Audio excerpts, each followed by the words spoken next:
అందరం స్తోత్రం చెబుదాం. అందరం కూడా స్తోత్రం చెబుదాం. హల్లెలూయా, హల్లెలూయా, హల్లెలూయా. దేవునికే మహిమ కలుగునుగాక.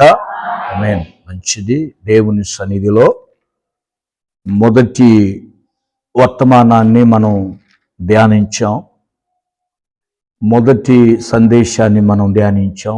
అట్లాగనే స్తుతి ఆరాధనలో దేవుడు ఎంతగానో మనలను ప్రోత్సాహపరిచి ఆయనను స్తుతించటానికి, ఆయనను ఘనపరచటానికి, ఆయనను మహిమపరచటానికి దేవుడు మనకి అధికమైన శక్తిని ఇచ్చినందుకు ఒకసారి స్తోత్రం చెబుదాం. హల్లెలూయా, హల్లెలూయా, హల్లెలూయా.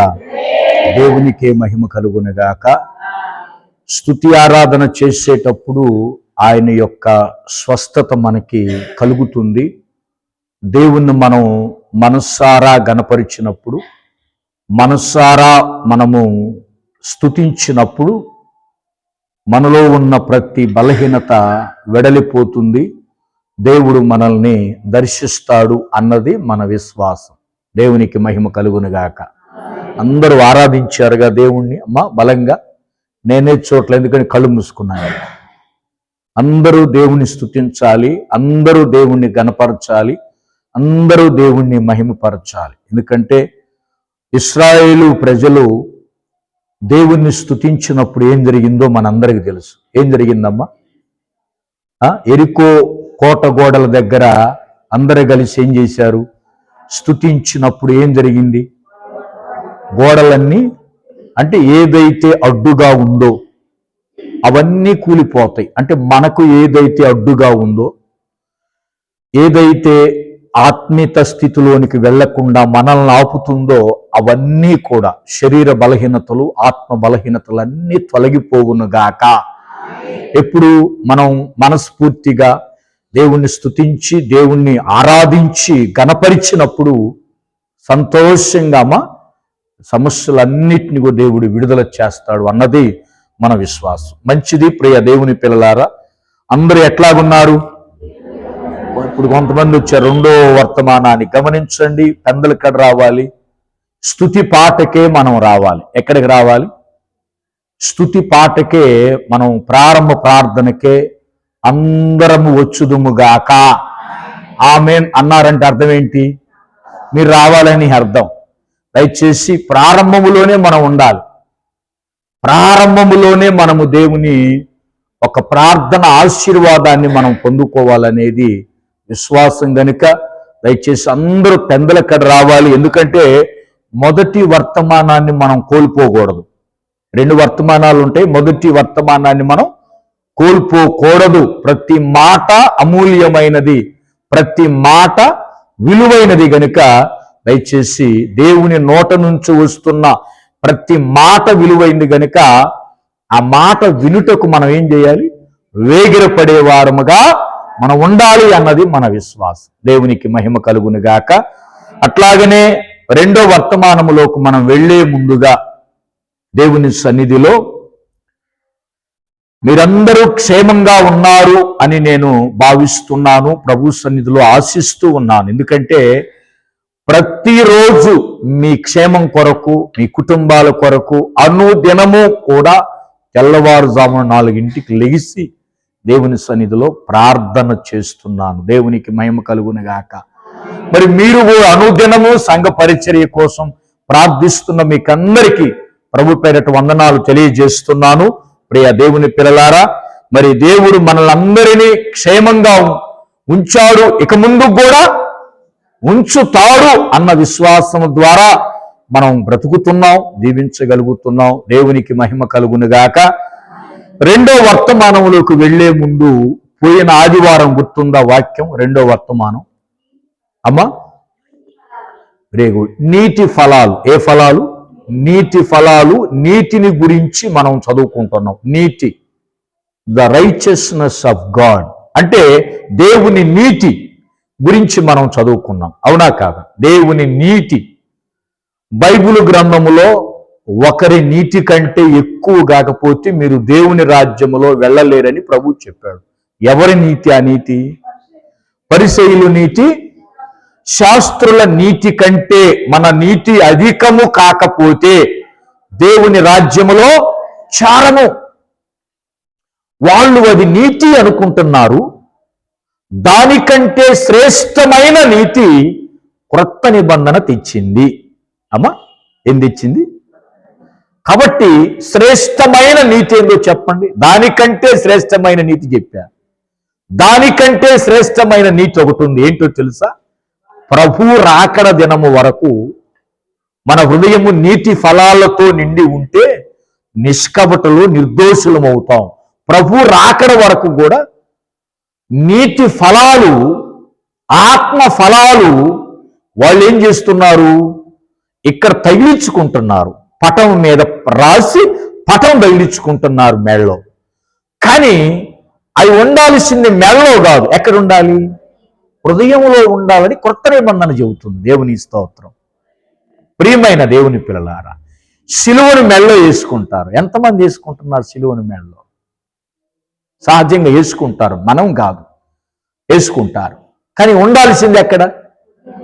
మెళ్ళలో కాదండి, బండ్లు కాదు. ఎక్కడ ఉండాలి? హృదయములో ఉండాలి. ప్రతిదీ కూడా హృదయములో ఉండాలి.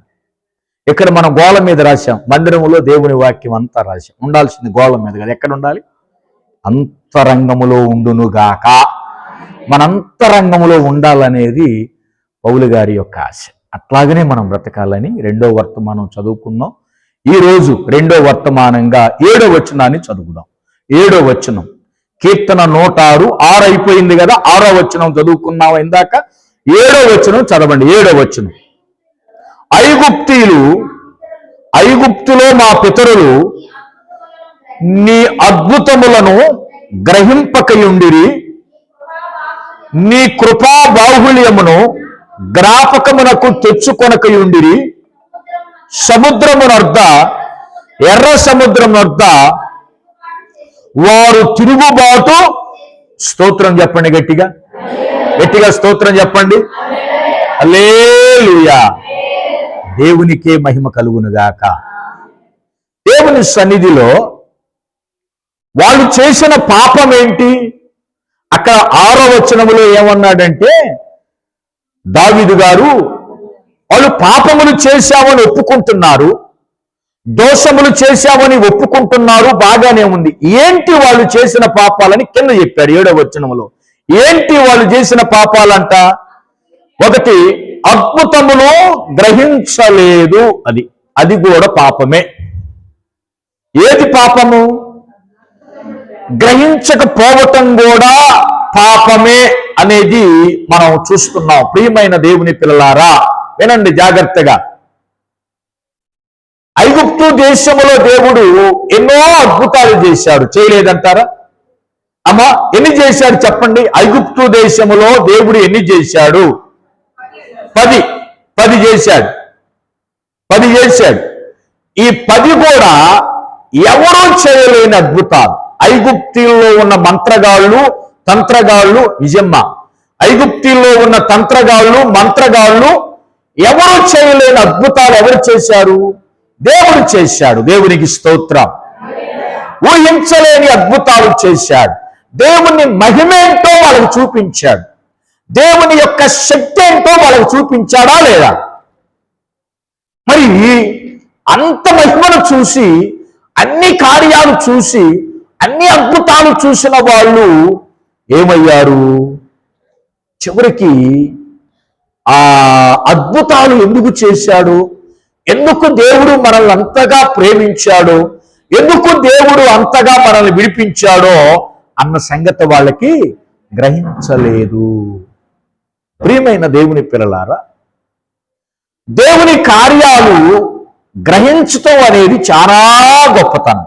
చాలా గొప్పతనం. గొప్పతనం ఏంటంటే గ్రహించటం అనేది గొప్పతనం. మాట వినటం వేరు, చదవటం వేరు, గ్రహించటం వేరు. ఏమండి, చదవటానికి ఎవరైనా చదువుతారు, చదవరా? ఇప్పుడు బైబిల్ ఇస్తే చిన్న పిల్లగాడు కూడా ఏం చేస్తాడు? చదువుతాడు. ప్రతి ఒక్కళ్ళు వాళ్ళు కూడా వాక్యం మైకులో ఎన్రా వింటారు, చదువుతారు. కానీ చదివిన దానిని ఏం చేయాలి? గ్రహించాలి. స్తోత్రం చెప్పండి, స్తోత్రం చెప్పండి. ఈ గ్రహించే హృదయం ఎవరివ్వాలంట? దేవుడు ఇవ్వాలి, దేవుడు ఇవ్వాలి మనకి. ఇశ్రాయేలు ప్రజలకి విన్నారు, చదివారు, అంతా బాగానే ఉంది, చూశారు, సంతోషించారు, కానీ గ్రహించలేక వాళ్ళు దారి తప్పారు అని బైబిల్ చెప్తుంది. ఈరోజు మన జీవితాల్లో కూడా మనం జాగ్రత్తగా గమనిస్తే దేవుడు చేసిన కార్యాలు మనం ఏం చేయాలంట? గ్రహించాలి, గ్రహించాలి. గ్రహించకపోవటం కూడా పాపమే. ఏంది పాస్టర్ గారు కొత్త పాపాన్ని గురించి చెప్తున్నారు? అవును, ఈ రోజే నేను చదివా, చాలాసార్లు చదివాను, ఈరోజు వరుసగా వచ్చింది కాబట్టి. గ్రహించటం కూడా దేవుని ఆశీర్వాదమే, గ్రహించకపోయినా కూడా అది మనకేమైంది? పాపము. పాపములో పడటానికి కారణం ఏంటి? గ్రహించకపోవటమే. దేవునికి స్తోత్రం. ప్రియ దేవుని పిల్లలారా, పెద్దవాళ్ళు ఒక మాట చెబుతారు. అయ్యా చెబుతారా లేదా? పెద్దవాళ్ళు ఒక మాట చెబుతారు, తల్లిదండ్రులు ఒక మాట చెబుతారు, సేవకులు ఒక మాట చెబుతారు, నీకు వయస్సు పైన పడ్డ వాళ్ళు ఒక మాట చెప్తారు, నీ భర్త ఒక మాట చెప్తాడు. పెద్దవాళ్ళు ఏది చెప్పినా ఈ తరం ఏం చేస్తున్నారు? ఈ తరములో ఉండేవాళ్ళు విని విని వదిలేస్తున్నారు, మాకు తెలియందా ఇది? ఏమంటున్నారు ఈ రోజుల్లోనయ్యా? మాకు తెలియందా, మేము చూడందా, మేము కనందా, మేము వినందా, మాకు తెలియని విషయాలు ఏమిటి ఎట్లాగా తెలుసు? కొత్త విషయాలు చెబుతుందే. సరే, ఎందుకు చెప్పిందో, మన పెద్ద ఎందుకు చెప్పిందో, పెద్దవాళ్ళు సంఘములో సేవకులు ఎందుకు చెప్పారో, పెద్దవాళ్ళు ఎందుకు చెప్పారో, అత్తమామలు ఎందుకు చెప్పారో, తల్లిదండ్రులు ఎందుకు చెప్పారో అని గ్రహించే వాళ్ళు తక్కువ. సరే, గ్రహించటం పక్కన పెట్టు, అపార్థం చేసుకునే వాళ్ళు, స్తోత్రం చెప్పండి గట్టిగా, స్తోత్రం చెప్పండి. ఏం చేసుకునే వాళ్ళు? అపార్థం చేసుకునే వాళ్ళు ఎక్కువ. ఎందుకనంటే సాతానుడి యొక్క ఆయుధం ఏంటో తెలుసా? విన్న విషయాన్ని గ్రహించుకోకుండా చేయటమే వాడి పని. వాడి పని ఏంటంటే, జాగ్రత్తగా వినండి, వాడి పని ఏంటంటే దేవుడు చెప్పిన విషయాన్ని చదువు, విను, ప్రార్థనకు పోయిరా, కానుకేసిరా, పరిచర్య చేసిరా, అంతా బాగానే ఉంది, కానీ వర్తమానాన్ని నువ్వు గ్రహించబాకు. జాగ్రత్త, వర్తమానం అసలు వదిలేసేయి, మరిసిపో. సాతాను ఆయుధం, వాడు సాతాను ప్లాను, సాతాను కుతంత్రం ఏంటో తెలుసా? విన్న వర్తమానాన్ని వదిలిపెట్టడమే. లేదంటవా వాళ్ళు చెప్తుంటే కళ్ళు మూసుకో, చెవులు మోస్తాడు, కళ్ళు మోస్తాడు, అన్నీ మూసేస్తాడు. ఇక వాడు ముయ్యింది. దేవుని స్తోత్రం. ప్రియమైన దేవుని పిల్లలారా, వాళ్ళు దేవుని శాపానికి లోను కావటానికి కారణం ఏంటంటే, దారి తప్పటానికి కారణం ఏంటంటే గ్రహించలేదు. దేవుని స్తోత్రం. ఈరోజు మన నిజ జీవితాలలో మనము చేసుకోవలసిన ప్రార్థన ఏంటో తెలుసా? అయ్యా, ఆ గ్రహించే హృదయం నాకు కావాలి. గ్రహించే హృదయం కావాలని ఎంతమంది ప్రార్థన చేస్తున్నారు? సహజంగా మనం ఏమని చేస్తాం? అయ్యా నన్ను స్వస్థపరుసు, అయ్యా నన్ను ముట్టయ్యా, నన్ను తాకయ్యా, ఫలానా వాళ్ళను ముట్టు, స్వస్థపరుసు. వీటన్నిటితో పాటు మనం చేయవలసిన ప్రార్థన ఏంటో తెలుసా? నేను దారి తప్పకుండా ఉండాలి అంటే, నీ వాక్యాన్ని నేను వినాలి, దాన్ని అనుసరించాలి అంటే ముందు దాన్ని గ్రహించాలి. మనిషి దేవుని వాక్యాన్ని గ్రహించినప్పుడు ఏం చేస్తాడంటే ఆలోచనలో పడతాడు. ఏం పడతాడు? ఎస్. గ్రహించటం చేతగానప్పుడు ఆలోచనలో పడరు, ఆలోచించరు. వివేచించరు. దేవునికి స్తోత్రం చెప్పండి. దేవుని గట్టిగా స్తోత్రం చెప్పండి. గట్టిగా స్తోత్రం చెప్పండి. హల్లెలూయా. గ్రహించలేదు. ప్రియమైన దేవుని పిల్లలారా, సాతానుడు హృదయాన్ని మూసేశాడు. ఇశ్రాయేలు హృదయాన్ని సాతానుడు ఏం చేశాడు? మూసేశాడు. గ్రహించకుండా దేవుని సంగతులు గ్రహించలేకపోతున్నారు. ఎప్పటికప్పుడే కొత్తగా తయారవుతున్నారు. ఎప్పుడప్పుడే మాట్లాడుతున్నారు. ఏమన్నా ఐగుప్తు దేశంలో అన్ని కార్యాలు చేసినప్పుడు చూసిన వాళ్ళు అరణ్యంలోకి వచ్చి ఏమన్నారు తెలుసా? ఈ నీళ్ళు ఎక్కడి నుంచి వస్తాయి? నీళ్ళు ఎక్కడి నుంచి వస్తాయి? ఆహారం ఎక్కడి నుంచి వచ్చింది? ఈ అడవిలో ఇంతమందికి మోషే గారు నువ్వు అన్నం పెడతావా? కాలేబు గారు అన్నం పెడతావా? అహరోను గారు నువ్వు అన్నం పెడతావా? మిరియాము గారు నువ్వు అన్నం పెడతావా? 6 లక్షల మంది పైన ఉన్నారే, 10 లక్షల మందికి నువ్వు అన్నం పెడతావా? అక్కడ దేవుడు అన్ని కార్యాలు చేసిన దేవుడు ఇది ఎందుకు చేయలేడు అన్న గ్రహింపు వచ్చిందా? వచ్చిందా? వచ్చిందా? అక్కడ జాగ్రత్తగా వినండి వాక్యం. అమ్మా కళ్ళు మూయొద్దు. చాలా మంది కళ్ళు మూస్తున్నారు. కళ్ళు మూసేవాళ్ళు పైకి లేగవండి. ఎవరు లేగవరు? కళ్ళు మూయొద్దు. వాక్యం వినండి. నేను మర్మాలు చెప్తున్నాను. లోతుకు వెళ్తున్నాను. వాక్యం దేవుని సన్నిధిలో గ్రహించేటువంటి మనస్సు లేకుండా పోతుంది. దేవుడు సాతాను ఆ మనస్సును దొంగిలిస్తున్నాడు. ఏ మనసుని? ఆ గ్రహింపు కాడికి వచ్చేసరికి చదువుతున్నావు, వింటున్నావు, ధ్యానిస్తున్నావు, అన్నీ బాగానే ఉన్నాయి, కానీ గ్రహించుకు వచ్చేసరికి దొంగిలిస్తున్నాడు. ఎందుకో తెలుసా? నీ గ్రహింపులోనికి వచ్చావంటే అర్థం ఏంటంటే నువ్వు పాటించడానికి దగ్గరకు వస్తావు. గ్రహింపు లేనప్పుడు నీకు దూరంగా ఉంటావు. ప్రియమైన దేవుని పిల్లలారా, గ్రహింపు అంటే ఏంటో చెప్పమంటారా? గ్రహింపు అంటే ఏంటంటే ఐగుప్తు దేశములో అన్ని అద్భుతాలు చేసిన దేవుడు ఈ అరణ్యములో చేయలేడా? చేస్తాడు అన్నదే గ్రహింపు. స్తోత్రం చెప్పండి. స్తోత్రం చెప్పండి. అప్పుడు అరణ్యములోకి వచ్చేసరికి వాళ్ళు ఏమన్నారు? ఇంతమందికి పెడతాడా? ఎంతమంది పెడతాడా? దేవుడు ఈ కార్యం చేస్తాడా? దేవుడు ఈ నీళ్ళు ఇస్తాడా? దేవుడు ఇస్తాడా? దేవుడు ఇస్తాడా? నువ్విస్తావా? దేవుడు ఇస్తాడా? నువ్విస్తావా? ఈ మాట ఎంతమంది నోట విన్నాను తెలుసా నేను? నువ్విస్తావా? దేవుడిస్తావా? నువ్విస్తావా? దేవుడిస్తావా? అంటే ఎప్పటికప్పుడు విశ్వాసము లేని మాటలు.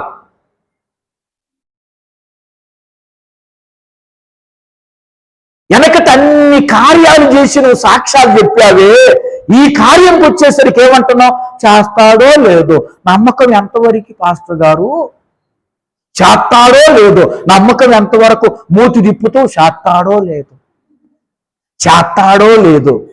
ఇది ఏమైనా శాంతారా చేయటానికి? దేవుని స్తోత్రం. గ్రహింపు ఏంటో చెప్పండి. ఆత్మీయ గ్రహింపు. అప్పుడు అన్ని చేసిన దేవుడు, అన్ని కార్యాలు చేసిన దేవుడు, అంతగా నడిపించిన దేవుడు ఇది నాకెందుకు చేయడు? ఇది నాకు చేస్తాడు. అప్పుడు అదే దేవుడు, ఇప్పుడు అదే దేవుడు. అప్పుడు అదే ప్రార్థన, ఇప్పుడు అదే ప్రార్థన. అప్పుడు అదే విశ్వాసం, ఇప్పుడు అదే విశ్వాసం. ఏది మారంది లేనప్పుడు ఇది ఎందుకు మారిద్ది? దీన్ని ఏమంటారు? గ్రహింపు. స్తోత్రం చెప్పండి. గట్టిగా స్తోత్రం చెప్పు. గ్రహింపులోనికి నువ్వు రాగలిగితే, గ్రహింపులోనికి నువ్వు రాగలిగితే, ఒక ఆవన్నది, అమ్మా మరి ఏం చేయమంటావు? తగ్గట్లేదంటే ఆమంది పక్కమా గోడపడి అంతరానికి బొమ్మ ఉంది. ఏమేం చేసింది? గోడపడి అంతరానికి పోయి ఎత్తుకొని వచ్చింది. అంటే గ్రహించటం ఏంటి? ఏమి గ్రహించావు ఇన్ని సంవత్సరాలు? యేసు ప్రభుని ఏమి గ్రహించావు? ఇశ్రాయేలీయుల వలె నీవు కూడా గ్రహించకుండా ఉన్నావా? నేను గ్రహించకుండా ఉన్నానా? మనం ఎంతవరకు ఆయనను గ్రహించగలుగుతున్నాం? స్తోత్రం చెప్పండి. గ్రహించటం అంటే అర్థం ఏంటి? ఇంకొక పదం, అర్థం చేసుకోవటం. ఏం చేసుకోవటం? అర్థం చేసుకుంటున్నావా? ఆయన్ని వ్యర్థంగా మనం ఆలోచిస్తున్నావా అన్నది మనం తెలుసుకోవలసిన విషయం. దేవునికి స్తోత్రం. ఆ ఇంట్లో ఏముందో, ఇంట్లో అన్ని జరుగుతున్నాయి, ఇంట్లో ఏముందో, భూతం ఉందో, తంత్రం ఉందో, సోదరుగమ్మా నీ ప్రార్థన పోయింది. మళ్ళా దేవుని స్తోత్రం. ఆయన ఏం ప్రార్థన పోయి దడుగమ్మా అవనగానే ఆమె ఏమంటది? 10 రూపాయలు ఇగానే వచ్చింది, ఇంట్లో కూర్చుంది అంటది. అసలు ఇంట్లో కూర్చుని యేసయ్య కూర్చున్నారు. ఎవరు కూర్చున్నారు? ఆ వచ్చింది అనగానేమా గలిబిలై గందరగోళమై ఏమైపోయి టైఫాయిడ్ జ్వరం అంతా రాత్రికే వచ్చిపడి. దేవుని స్తోత్రం నాయన. ఏందండి, ప్రభుని అర్థం చేసుకోలేకపోతున్నాం, ప్రభుని వ్యర్థపరుచుకుంటున్నాం. ఇశ్రాయేలీలు గ్రహించలేని స్థితిలోకి వెళ్ళారు. అందుకనే మనం చేయవలసిన ప్రార్థన ఏంటో తెలుసా? తండ్రి, నేను గ్రహించాలి. ఏం గ్రహించాలి? నీ వాక్యాన్ని నేను గ్రహించాలి, నీ కార్యాలు నేను గ్రహించాలి, నీ శక్తిని నేను గ్రహించాలి, నీ అద్భుతాలు నేను గ్రహించాలి, నీ పవర్ ఏంటో నేను గ్రహించాలి, ఆత్మీయ సంగతులు నేను గ్రహించాలి. గ్రహించటం అంటే వివేచించటం, ఆలోచించటం. ఆలోచింపు చేసేదే గ్రహింపు. దేవునికి స్తోత్రం. ఆలోచనలో పడ్డాడు. పరిశుద్ధ గ్రంథములో అబ్రహాము గారు ఆలోచనలో పడ్డాడు. ఎవరు? అబ్రహాము గారు ఎందులో పడ్డాడు? ఏమైనా ఆలోచనలో పడ్డాడు? వాళ్ళ తండ్రి గారు విగ్రహాలు తయారు చేసి అమ్మేవాడంట. అబ్రహాము గారు తండ్రి పేరు చెప్పండి. అబ్రహాము గారి తండ్రి పేరు ఎవరు చెప్తారు? లైవ్ లో ఉన్న వాళ్ళు చెప్తారా? నా ఎదురుగా ఉన్న వాళ్ళు చెప్తారా? అమ్మా తెరవు. స్తోత్రం చెప్పండి, గట్టిగా స్తోత్రం చెప్పండి. ఎవరు? తెరహు గారు ఏం చేశారో తెలుసా? విగ్రహాలు తయారు చేసి అమ్మేవాడు. వాళ్ళకి అదొక వృత్తి. విగ్రహాలు తయారు చేసి అమ్మేవాడు. ఈయన కూడా ఏం చేశాడు? ఈ అమ్మాను 4-5 విగ్రహాలు పెట్టి రోజు నైవేద్యం పెట్టేవాడంట. విగ్రహం దగ్గర ఏం పెడతామండి మనం? ఎంతమంది పెట్టారు నైవేద్యం చేయొచ్చు? ఎంతమంది నైవేద్యం పెట్టాడు? విగ్రహాల దగ్గర నైవేద్యం పెట్టినాడు. ఆ నైవేద్యం పెట్టి ఏం చేస్తాం మనం? తలుపు దగ్గరకేసి, ఎక్కడికి? తలుపు దగ్గరకేసి బయట కూర్చుంటాం. ఎందుకని చెప్పండి? 5 నిమిషాలు బయట కూర్చుంటాం. దేవుడు వచ్చి ఆరగిస్తాడు, తింటాడు అని. తర్వాత తలుపు తీసి అది తినేది మనమే. ఎవరు? ఏమమ్మా? అది తినేది మనమే. తెరహు గారు ఒకరోజు ఊరికి వెళ్తా అబ్రహాముని పిలిచి అన్నాడంట, రే ఇవాళ నేను ఊరికి వెళ్తున్నాను, మడిగట్టుకొని జాగ్రత్తగా నువ్వు మడిగట్టుకొని స్నానం చేసి ఈ వరుసగా నైవేద్యాలు గదిలో ఉన్నాయి, నైవేద్యం పెట్టమన్నాడంట. ఈయనకి తెలియదుగా. మడిగట్టుకున్నాడు, స్నానం చేశాడు, విగ్రహాలు పెట్టాడు, తలుపు వేశాడు, కూర్చున్నాడు, తలుపు తీశాడు. 5 తినలేదంట. సరే, రెండవసారి వచ్చి ముందు కూర్చున్నాడు, 3వసారి కూడా తినలేదంట. కర్ర తీసుకొని పోయి, మా నాన్న పెడితే తింటున్నారు, నేను పెడితే ఎందుకు తినరని రోకల మన తీసుకొని విగ్రహాలు మొత్తం ఏం చేసిండు? తండ్రి వచ్చాడు, ఎరా పెట్టావా? పెట్టా నానా, నేను పెడితే తింటానని పగలగొట్టాను. ఒరే పిచ్చోడా, అవి తినవరా? అవి తినవు. వాటి పేరు చెప్పుకొని, దేవుళ్ళ పేరు చెప్పుకో తినేది మనమే. అవి ఎందుకు తింటారా? భోగ విగ్రహాలు అయితే అంటే, ఆహా, మరి దేవుడు అంటే తినాలి కదా, దేవుడు అంటే జీవం గల దేవుడు కదా. పిచ్చివాడా, అది ఏదో అడ్డం పెట్టుకొని వ్యాపారం చేసి బ్రతుకుతున్నావు తప్ప అందులో ఏమీ లేదనడంట. ఆ మాట అబ్రహాము గారిని ఆలోచనలో పడేసింది. ఇప్పుడు స్తోత్రం చెప్పండి. అంటే ఇవన్నీ విగ్రహాలు, ఇవన్నీ వట్టి విగ్రహాలు అంటే నిజమైన దేవుడు ఎవరో ఒక ఆయన ఉన్నాడు. ఆయన ఎట్లాగా కనపడతాడు, ఎవరితో మాట్లాడతాడు ఏందని ఒకరోజు పనుకొని నిద్రపోకుండా నైట్ ఆలోచిస్తా ఇప్పుడు మాట్లాడలేని ఉంటే మరి మాట్లాడే దేవుడు ఒక ఆయన ఉన్నారు కదా. ఆలోచింపజేశాడు. దేవుడికి స్తోత్రం చెప్పు. అంటే తండ్రి మాట ఏం చేసింది?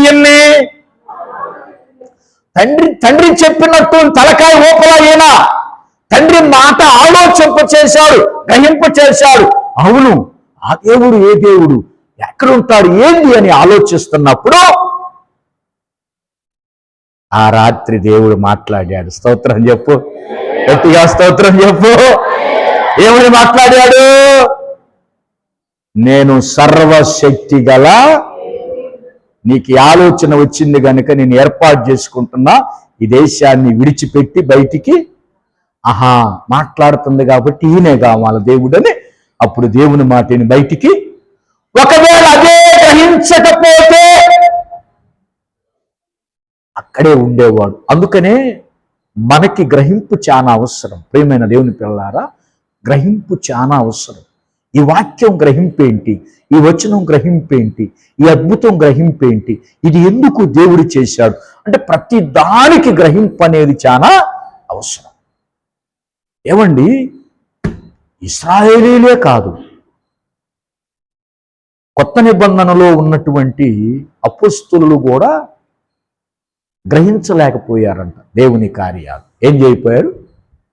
చదవండి మార్కు సువార్త 8వ అధ్యాయం. వాళ్ళు కూడా గ్రహించలేకపోయారని బైబిల్ చెప్తుంది. వాళ్ళు కూడా గ్రహించలేరంట. దేవుడు గద్దించాడు. యేసయ్య, ఎంత అవివేకంగా మీరు ఎట్లాగుంటున్నారు, దేవుని అద్భుతాలు గ్రహించలేని స్థితిలో ఉంటున్నారని దేవుడు వాళ్ళని కూడా ఏం చేశాడు? గద్దించాడు. ఎందుకు గద్దించాడో చూద్దాం. మార్కు సువార్త 8వ అధ్యాయం తీయండి అందరూ. తీశారా?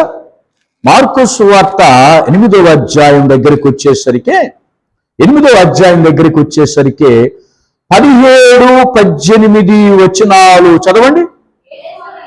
యేసు అది ఎరిగి మన యొక్క రొట్టెలు లేవే అని మీరు ఎందుకు ఆలోచించు. ఏమన్నాడు? మీరు ఇంకను ఎందుకని మీరు ఇంకా గ్రహించలేదు? వివేచింపలేరా? మీరు కఠిన హృదయము గలవారై ఉన్నారా? మీరు కన్నులుండి చూడరా, చెవులుండి వినరా, జ్ఞాపకము చేసుకొనరా? నేను 5,000 మందికి 5 రొట్టెలు విరిచి పంచిపెట్టినప్పుడు మీరు ముక్కలు ఎన్ని గంపల నిండా ఎత్తిరని వారిని అడిగెను. 12 వారితో ఆ 4,000 మందికి 7 రొట్టెలు నేను విరిచి పంచిపెట్టినప్పుడు వారు 7 అందుకు ఆయన స్తోత్రం చెప్పండి. 12 గంపలెత్తినప్పుడు చూశారు. అమ్మా వినండి వాక్యం, కళ్ళు మూయొద్దు ఎవరు, అందరూ నాకలే చూడండి, తలొంచొద్దు. 12 గంపలెత్తినప్పుడు మీరే పెట్టారు రొట్టెలను కూడా. 7 గంపల నిండా ఎత్తినప్పుడు మీరే పెట్టారు. ఇప్పుడు మీ దగ్గర ఒక్క రొట్టె ఉన్నది, ఇంతమందికి ఎట్లాగని మళ్ళా మీరు ఆలోచిస్తున్నారంటే వెనకట ఎత్తిన గంపల సంగతి ఏంటి? స్తోత్రం చెప్పండి. ఈ వెనకటే పోయినాయండి, ఇప్పుడు మళ్ళా కొత్తగా ఆలోచించాలి మేము. వెనకటి పావు 12 గంపలప్పుడు అదే దేవుడు, అదే విశ్వాసం, అదే ప్రార్థన, అదే జనం, అదే శిష్యులు. 7 గంపలు ఎత్తినప్పుడు అదే దేవుడు, అదే ప్రార్థన, అదే విశ్వాసం, అదే జనం. మరి అప్పుడు అంతమందికి అన్నం పెట్టిన దేవుడు, 2 సార్లు అన్నం పెట్టిన దేవుడు 3వసారి పెడతాడా పెట్టలేడా? పెట్టగలడు అన్నవాళ్ళు స్తోత్రం చెప్పండి. గట్టిగా స్తోత్రం చెప్పండి. గట్టిగా స్తోత్రం చెప్పండి. ఎప్పటికప్పుడే పెట్టలేడు అన్నవాళ్ళు స్తోత్రం చెప్పండి. అందరికి అర్థమైంది వాక్యం. దేవుని స్తోత్రం. గొప్ప దేవుడు ఏంటో చెప్పమంటారా? 2 సార్లు మనకి ఆకలి తీర్చిన దేవుడు 3వసారి కూడా ఆకలిని తీరుస్తాడు. 2 సార్లు స్వస్థపరిచిన దేవుడు. అంటే దీన్ని ఏమంటారు తెలుసా? ఏమన్నాడు ఇక్కడ? మీరు గ్రహించుకొనరా? ఎందుకు గ్రహించలేకుండా అమాయకుల్లాగా జీవిస్తున్నారు? గ్రహించలేని వాడు ఇక్కడ ఏమన్నాడు? అవివేకులారా, మందమతులారా, అంధకారులారా, చీకట్లో పడిపోతున్నారు. ఎప్పటికప్పుడే కొత్తగా ఎందుకు ఆలోచిస్తున్నారు? ఎప్పటికప్పుడే ఎందుకు సతమతం అవుతున్నారు? ఎందుకు కుమిలిపోతున్నారంటే గ్రహించలేక. స్తోత్రం చెప్పండి. ఇప్పుడు మన జీవితాలలో మనం తెలుసుకోవాల్సింది గ్రహించటం ముఖ్యం. దేవుడు ఏదైనా చేయగలడు అన్న దానిని మనం గ్రహించాలి. ఇక్కడ శిష్యులు గ్రహించలేదు, కానీ గ్రహించే హృదయం మనకు కావాలా లేదా? కావాలంటే ఎవరు ఇవ్వాలి? దేవుడు ఇవ్వాలంటే మనం అడగాలగా. అడగండి, ఆ పదం మాత్రం చెప్తారు. అడగండి నానైనా అన్నం పెట్టడు అంటున్నా నేను. అన్నం పెట్టేది నాన్న, అమ్మ. అన్నం తెచ్చేది ఎవరు? నాన్న. పెట్టేది అడగండి. తాతయ్య అయినా అన్నం పెట్టడు, అమ్మమ్మైనా నాయనమ్మైనా పెట్టడు. దేవుని స్తోత్రం చెప్పు, గట్టిగా స్తోత్రం చెప్పు. అంటే గ్రహించే హృదయం ఎవరికి కావాలి? మనకు కావాలి. గ్రహించే హృదయం కావాలంటే మనం ఎవరిని అడగాలి? అయ్యా, ఆ హృదయం నాకు కావాలయ్యా, ఆ మనస్సు నాకు కావాలయ్యా.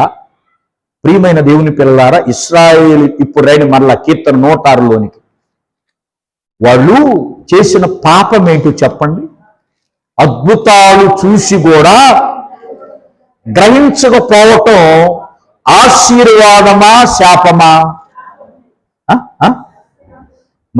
మరి మన సంగతి ఏంటి? గ్రహించగలుగుతున్నావా? తండ్రి, నేను గ్రహించే శక్తి నాకు కావాలి, గ్రహించాలి అని మనం ప్రార్థన చేయాలి. ఒకటి అయిపోయింది. రెండవ పాపము, నీ కృపా బాహుళ్యమును జ్ఞాపకమునకు తెచ్చుకొనక ఉండిరి. దేవుని కృపా బాహుళ్యాన్ని వాళ్ళు జ్ఞాపకానికి తెచ్చుకోవాలా, మర్చిపోయారు. కృపా బాహుళ్యం అంటే కృప అంటే దయ, అనుగ్రహం. బాహుళ్యం అంటే అమితమైంది. అధికమైన కృపతో దేవుడు ఎట్లాగా నడిపించాడో ఆ సంగతి వాళ్ళు మరిచిపోయారు. ఏం పోయారండి? దేవుని కృపను మరిచిపోయారు. దేవుని కృపా బాహుళ్యం ఎంత గొప్పది! ప్రభువా నీలో. ఈ పాట ఎవరు పాడేవాళ్ళు? అమ్మమ్మ పాడేది. ప్రభువా నీలో జీవించుట కృపా బాహుళ్యమే. అందరూ పాడదామా అమ్మమ్మ గారి పాట? కృపా బాహుళ్యమే, కృపా బాహుళ్యం నాయన, కృపా బాహుళ్యమే. ప్రభువా నీలో జీవించుట కృపా బాహుళ్యం నాయన, కృపా బాహుళ్యమే. అందరూ చప్పట్లు కొడుతూ శరణం శరణం. బాహుళ్యమే.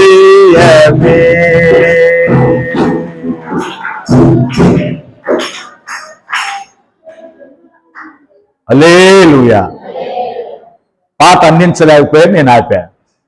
దేవుని సన్నిధిలో అక్కడ ఆ పాటలు అంటాడు, పెను తుఫానులైన సంగీతములైన, పెను తుఫానులైన సమస్యపోయెను నీ నామ. అంటే ఆయన నామాన్ని స్మరిస్తున్నప్పుడు ఈ పెను తుఫాను కూడా ఏమైంది? సమస్యపోయింది. అది కృప కాదా? పెను తుఫానులు అణిగిపోవటం అది దేవుని కృప కాదా? అది దేవుని ఆశీర్వాదం కాదా? దేవుని దయ కాదా? మరి అంత ప్రళయంలో కూడా, అన్ని ఆపదల్లో కూడా ఇశ్రాయేలు ప్రజల్ని కృపతో నడిపిస్తే దాన్ని ఏం చేశారు వీళ్ళు? మరిచిపోయారు. ఏం మర్చిపోయారమ్మా చెప్పండి ఇప్పుడు? కృప బాహుళ్యాన్ని మర్చిపోయారు, ఆయన దయను మర్చిపోయారు, ఆయన దయతో నడిపించిన సంగతి మరిచిపోయారు. కానీ మనం మరిచిపోకూడదమ్మా. మరిచిపోవటం కూడా పాపమా కాదా? ఇది రెండో పాపం. మొదటి పాపం ఎందుకు చెప్పండి? గ్రహించకుండా ఉండటమే మొదటి పాపం. రెండో పాపం ఏంది? కృపను మరిచిపోవటం, దేవుడు ఆయన దయను మరిచిపోవటం, ఆయన నడిపించిన విధానాన్ని మరిచిపోవటం, ఆయన చేసిన మేలు మరిచిపోవటం కూడా పాపమా కాదా? దేవుని స్తోత్రం చెప్పండి. ఎందుకు మరిచిపోతున్నారు వీళ్ళంటే సాతానుడు ఏం చేస్తాడో తెలుసా? అవి గుర్తుకుదేయాడు, వాక్యాన్ని గుర్తుకుదేయాడు, దేవుని కార్యాలు గుర్తుకుదేయాడు, స్తోత్రాలు గుర్తుకుదేయాడు. ఏం గుర్తుకు చేస్తాడు చెప్పమంటారా? తోడు కోడలు 5 సంవత్సరాల క్రితం అన్నదే, తోడు కోడలు తగాదాడిందే, భర్త అన్నడే, అది మాత్రం తలుసుకొని ఎక్కి ఏడుస్తారు దుప్పట్లో. ఏమిటి దేవుని కోసం దుప్పట్లో ఎక్కి ఏడ్చే వాళ్ళు ఉండారా? ఏదైనా ఎవరైనా అనండి, ఎంతగా రోధిస్తారో అది పదే తలుసుకుంటూ జ్ఞాపకం చేసుకుంటూ దేవుడు ఏమన్నాడు? అవన్నీ అప్పుడే మర్చిపోండి, ఎందుకు మీరు వాటిని జ్ఞాపకం చేసుకుంటారని దేవుడు అన్నాడు. అది మర్చిపోండి, నా వాక్యాన్ని జ్ఞాపకం చేసుకోండి, నీకు బలం వచ్చింది, శక్తిని వచ్చిందంటే మనం ఏం చేస్తున్నాం? అసలు జ్ఞాపకం చేసుకోవలసిందేమో వదిలిపెట్టి అనవసరమైన విషయాలన్నీ ఏం చేస్తున్నాం? వాళ్ళు అట్టన్నారు, వీళ్ళు ఎట్టన్నారు, 10 ఏళ్ల క్రితం అట్టన్నారు, 5 ఏళ్ల క్రితం ఎట్టన్నారు. ఏమండి 10 ఏళ్ల క్రితం అన్న మాట గుర్తుంది, కానీ 10 ఏళ్ల క్రితం పాస్టర్ గారు చెప్పిన మాట గుర్తుందా? నేను చెప్పిందే గుర్తున్నట్లా. దేవుని స్తోత్రం. అని మనం ఏం గుర్తుంచుకోవాలి? ఏమండి వాళ్ళు అన్నారు, వీళ్ళు అన్నారు, భార్య అన్నది, భర్త అన్నది, అత్తమామలు, వీళ్ళు అన్న మాటలు మర్చిపోండి. ప్రభు అన్నాడు మర్చిపోమన్నాడు. వాటిని గురించి నువ్వు ఆలోచించొద్దు. వాటిని గురించి ఆలోచిస్తే ఏమొస్తుంది? షుగరు, బీపీ, థైరాయిడ్, రక్తం పలసబడింది. అదే దేవుని కృపను స్మరించుకో, ప్రతిరోజు దేవుని కృపను ధ్యానించుకో, ఏమొస్తుంది? శక్తి దేవుడిచ్చునుగాక, బలాన్ని దేవుడిచ్చునుగాక, ఆరోగ్యాన్ని దేవుడిచ్చునుగాక. ఏమండి వీళ్ళు యేసయ్య నడిపించిన సంగతి మర్చిపోయారు. వీళ్ళు ఏం జ్ఞాపకం చేసుకున్నారో చెప్పమంటారా? వీళ్ళకి ఏం జ్ఞాపకం ఉండి చెప్పమంటారా? ఈ అద్భుతాలు మర్చిపోయారు, మోషే గారు మాటలు మర్చిపోయారు. వీళ్ళకి ఏం గుర్తున్నాయో చెప్పమంటారా? ఐగుప్తు దేశములో తిన్న కూరగాయలు గుర్తుండే గాని ఏమన్నారు వాళ్ళు? అమ్మా ఎవరు చెప్తారు? వాళ్ళకేం గుర్తొచ్చినాయి? ఐగుప్తు దేశంలో తిన్న కూరలు, కాకరకాయలు, కీరగాయలు, బెండకాయలు, దొండకాయలు, ఉల్లిగడ్డలు. మేము కొండల కాడ కూర్చొని కాకరకాయలు, బీరకాయలు, సొరకాయలు తిన్నామే. ఈ అరణ్యంలో ఏమంటే 40 ఏళ్ళు పోయినా కూడా అక్కడ చిన్న కూర నీకు గుర్తుందే. ఆ కూరను అన్ని సార్లు జ్ఞాపకం చేసుకుంటున్నావు. సొరకాయ, బీరకాయని ఏనాడైనా దేవుని ధర్మశాస్త్రాన్ని అంతగా నువ్వు జ్ఞాపకం చేసుకున్నావా? ప్రార్థన జ్ఞాపకం చేసుకున్నావా? ఆ దేవాతి దేవుని నామాన్ని జ్ఞాపకం చేసుకున్నావా? మోషేని జ్ఞాపకం చేసుకున్నావా? ఆరాధన జ్ఞాపకం చేసుకున్నావా? తిని అరిగిపోయే విషయాలనైతే ఎన్నిసార్లు జ్ఞాపకం చేసుకొని మోషే మీద శనిగారో. వదిలిపెట్టిన దేశాన్ని మీద అంత శ్రద్ధ ఉంది, కానీ పొయ్యే దేశం మీద అంత శ్రద్ధ లేదు. స్తోత్రం చెప్పండి, గట్టిగా స్తోత్రం చెప్పండి. అయ్యా దేని మీద శ్రద్ధ ఉంది చెప్పండి గట్టిగా. అమ్మలారా, అయ్యలారా, అక్కలారా, చెల్లెలారా, చెప్పండి గట్టిగా, పైకి చెప్పండి. దేని మీద ధ్యాస ఉంది? మనం పొయ్యే పని మీద ధ్యాస లేదు. ఏ పనికి పోతున్నామో ఆ పని మీద లేదు. వదిలిపెట్టావే, దేవుడు వద్దన్నాడే, దానిని మాత్రం అక్కడ అది తిన్నాం, ఇక్కడ ఇది తిన్నాం, అక్కడ అది చేశాం, ఇక్కడ ఇది చేశాం, ఇక్కడ ఇవన్నీ లేవే, ఇదేంటి ఈ కర్మ, అక్కడే బాగుండే, ఆ కర్మని ఎందుకు గుర్తు చేసుకుంటున్నావు? స్తోత్రం చెప్పు గట్టిగా. ఐగుప్తు దేశాన్ని వదిలిపెట్టయ్యా, నువ్వు చేసిన పాపాన్ని వదిలిపెట్టు, నువ్వు శాపాన్ని వదిలిపెట్టమని ప్రభు చెప్తుంటే ఇశ్రాయేలీలు జ్ఞాపకం చేసుకున్నారు గనుక ఆ ఐగుప్తు దేశాన్ని పదే పదే జ్ఞాపకం చేసుకుంటున్నారు గనుక వీళ్ళు ఏమయ్యారు? చివరికి భక్తిహీనులైపోయారు. ఏమండి, మనం వదిలిపెట్టిన పాపాన్ని మరలా నువ్వు తాగనన్నావు, తిరగనన్నావు, మాట్లాడనన్నావు, అన్నీ వదిలేసావు. బాప్టిజం తీసుకున్న రోజున అన్నీ వదిలేసావని పాస్టర్ గారికి చెప్పావు, దేవుడికి చెప్పావు, పాస్టర్ గారి చేతిలో చెయ్యేసావు, దేవుడి చేతిలో చెయ్యేసావు, ప్రమాణం చేశావు. మరలా వాటిని ఎందుకు చేస్తున్నావు? వాటిని జ్ఞాపకం చేసుకొని పదే పదే వాటిని ఎందుకు స్మరిస్తున్నావంటే భక్తిహీనతలోనికి వెళ్ళటానికే. స్తోత్రం చెప్పు గట్టిగా, స్తోత్రం చెప్పు. మనము దేవుణ్ణి జ్ఞాపకం చేసుకుంటే దేవుడు మనల్ని జ్ఞాపకం చేసుకుంటాడు. అవునా కాదు అయ్యా? మనం దేవుణ్ణి జ్ఞాపకం చేసుకుంటే మనము దేవుణ్ణి జ్ఞాపకం చేసుకోకపోతే, దేవుడు మర్చిపోతే మనల్ని కూడా మరి ఇక ఆయన మర్చిపోతే మన పరిస్థితి ఏంటో ఎవరు చెబుతారు? ఆయన మర్చిపోతే మన పరిస్థితి ఏంటి? ఒక్క క్షణమైన, ఆ పాట గట్టిగా పాడతారు కదా, ఒక్క క్షణమైన నేనేమవుదునో తెలియదయ్యా. అందరూ పాడదాం ఆ పాట. ఒక్క క్షణమైన నన్ను, స్తోత్రం, నేనేమవుదునో తెలియదయ్యా, ప్రభుని తోడు నీ నీడలోనే నేనిలా బ్రతుకుచు. పాడాలి, చప్పలు కొడుకు అందరూ.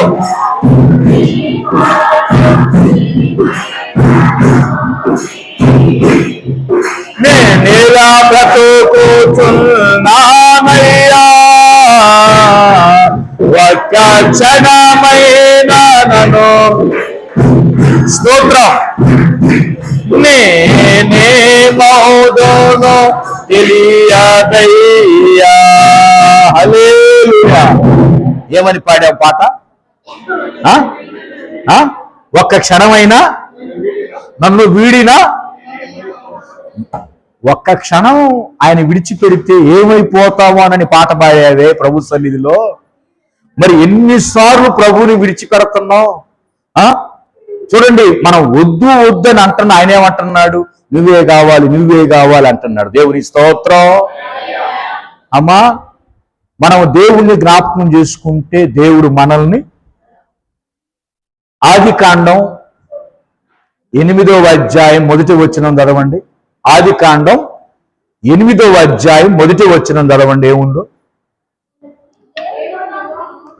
దేవుడు నోవాహును అతనితో కూడా ఓడలో ఉన్న సమస్త జంతువులను, సమస్త పశువులను జ్ఞాపకము, స్తోత్రం చెప్పండి ఈ మాటకి.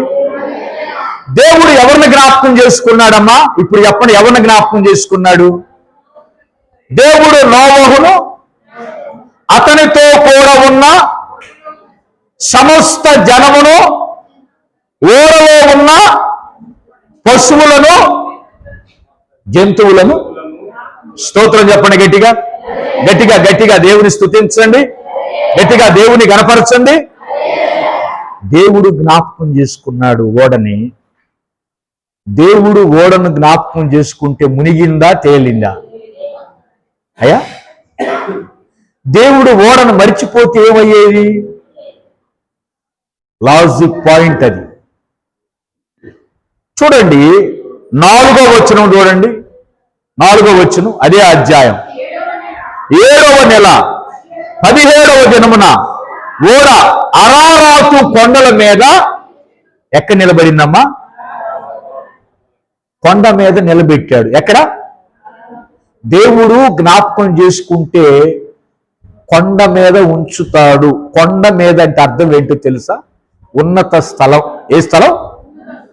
యేసయ్యను నువ్వు జ్ఞాపకం చేసుకుంటే యేసయ్య నిన్ను, నోవాహు కుటుంబం దేవుణ్ణి జ్ఞాపకం చేసుకుంది గనుక ఆ కుటుంబాన్ని లేవనెత్తాడు. దేవుణ్ణి జ్ఞాపకం చేసుకోలేని ఆ జనాంగాన్ని దేవుడు ఎక్కడ ముంచేశాడు? జలప్రలయంలో ముంచేశాడు. దేవుణ్ణి జ్ఞాపకం చేసుకున్న వాళ్ళ కుటుంబం ఏమైంది? దేవుణ్ణి మర్చిపోయిన జనం ఏమయ్యారు? జలప్రలయంలో. ఇప్పుడు అరణ్యములో ఇశ్రాయేలీయులు రాలిపోవటానికి కారణం ఏంటంటే, రెండవ పాపం ఏంటో తెలుసా? కృపను మర్చిపోవటమే పాపం. పాస్టర్ గారు ఇది కూడా పాపమేనా? ఎస్, ఇది కూడా పాపమే. మరిచిపోవటం కూడా పాపమే. మరిచిపోకూడదు. ఏం చేయాలి పాస్టర్ గారు? ఎప్పుడూ జ్ఞాపకము చేసుకొందుముగాక. ఎస్. ఎన్ని వచ్చినాయి ఇప్పుడు?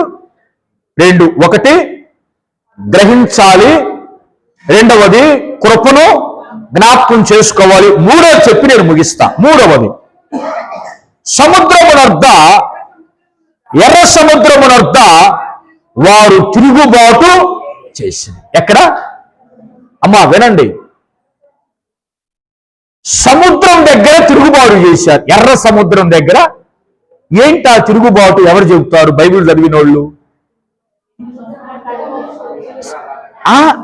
చెప్పాలి. మమ్మల్ని ఇక్కడికి ఎట్లాగా చేసుకొచ్చావు? సముద్రములో ముంచడానికి తెచ్చావా? సంపటానికి తెచ్చావా? వెనకోళ్ళేమో తరుగుతున్నారు, ముందు చూస్తేనేమో వెనకపోతేనేమో సావే, ముందు పోయినా సావే, ఎడిపోయినా సావులోకి చేసుకొచ్చావు. ఏమో అక్కడ సావ లేకన ఇక్కడికి వచ్చావా? అక్కడ సమాధులకు స్థలం లేకనా ఐగుప్తు దేశంలో మాకే ఒక ప్రాంతాన్ని ఇచ్చారు సమాధులకి.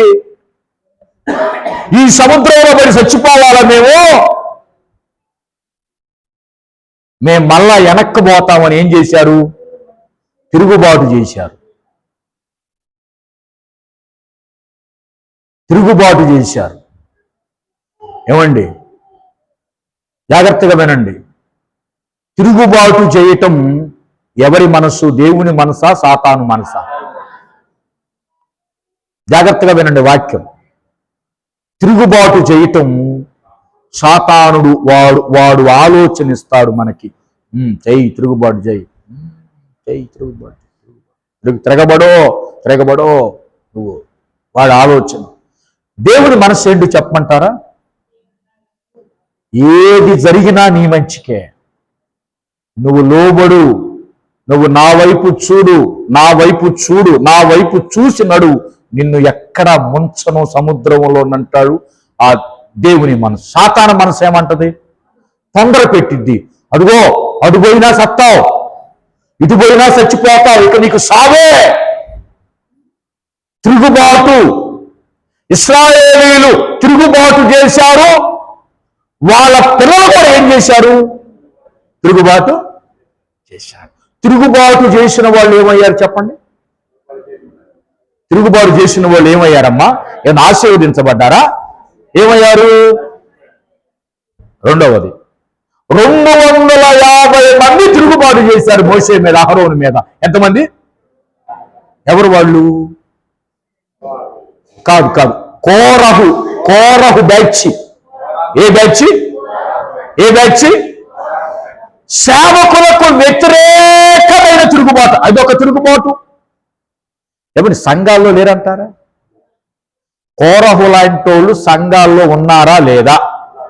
ఉంటే చేయొత్తండి, ఎదురెత్తాం. కానీ తిరుగుబాటు. గమనించండి, ఆ మనస్సు సాతాన్ని ఇస్తాడు. తిరుగుబాటు చేయి, సేవకుడు వ్యతిరేకం అట్టాడో అంటే నేను మాట్లాడినన్నా వాడు శంకి చిల్లు కొట్టు, మాట్లాడు అన్నాడు గట్టిగా. వాడి మనస్సు ఏంటంటే తిరగబడటమే, తిరగబడి మాట్లాడటమే. ఏమండి, కోరహు ఒక్కడే తిరగబడ్డాడు. కోరహు తిరగబడ్డాడు. కోరహు ఏమనుకున్నాడు తెలుసా? నా ఒక్కడే మాట మోసే వినగాని 250 మంది రాత్రికి రాత్రి తయారు చేశాడంట. చూడండి, వాడు ఎంత ఫాస్ట్ గా సువార్త ప్రకటించాడు. ఏమండి, రాత్రికి రాత్రి 250 మంది ఏ సైకిల్ వస్తారా?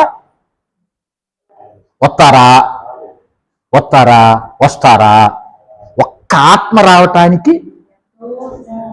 మరి వాడు చూడు, కోరహు 250 మందిని రాత్రికి రాత్రి ఎన్నేళ్ళు తిరిగిండో, ఎవరికి ఫోన్ చేసిండో నాకు తెలియదు, కానీ బైబిల్లో లేదు, కానీ నేను ఊరికి చెప్తున్నాను. రాత్రికి రాత్రి ముఠా తయారు చేశాడు. తెల్లారేసైతే 250 మంది వచ్చి మోసే ఎదురుగా, పెత్తనం మాది, మీది కొద్ది పెత్తనం మాది. అరే బాబాయ్, పెత్తనం ఎవరు లేదురా, ఇక్కడ దేవుందిరా అంటున్నా. వాళ్ళు వింటలా. దేవుని స్తోత్రం. మోసే గారు ఏమంటున్నారు?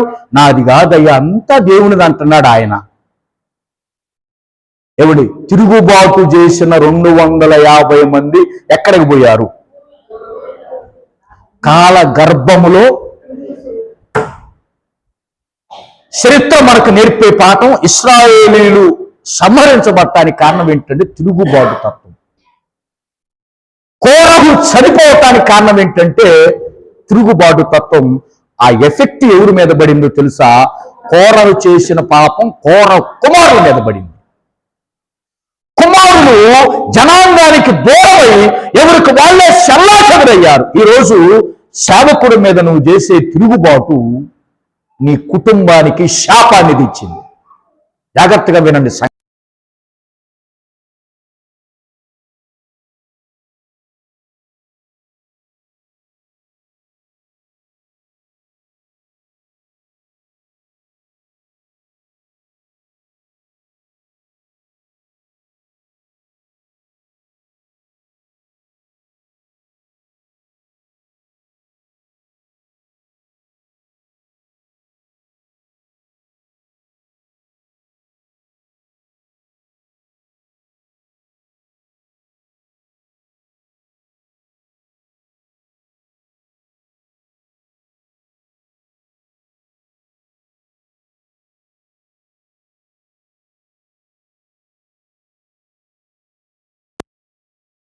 మనం తిరుగుబాటు చేయకూడదు.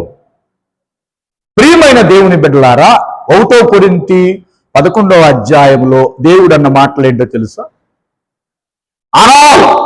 అనాలోచనగా చెయ్యి వేస్తే, రొట్టెలో ద్రాక్ష రసంలో అనాలోచనగా చెయ్యి వేస్తే ఏమవుతారంట? రోగులు అవుతారు, నిద్రమత్తులు అవుతారు. దీన్ని ఏమంటారు తెలుసా? తిరుగుబాటు.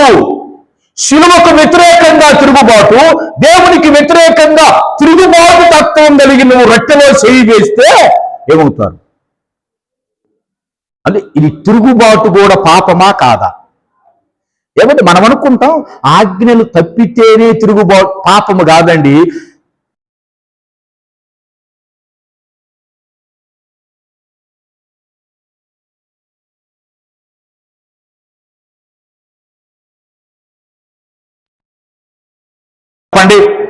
ఏంటా 3 పాపాలు? 1, దేవుని సంగతిలో గ్రహించకపోవటం కూడా పాపమే.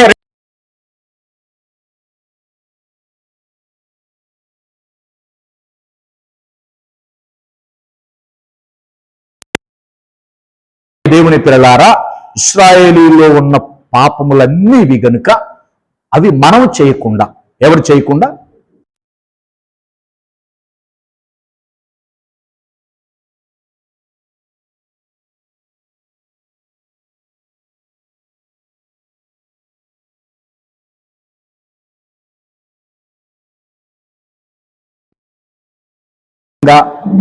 ఆయనకు మెచ్చుకునే విధంగా, ఆయనకి ఇష్టపడే విధంగా మనం జీవిస్తూ ముందుకెళ్దాం. దేవుడి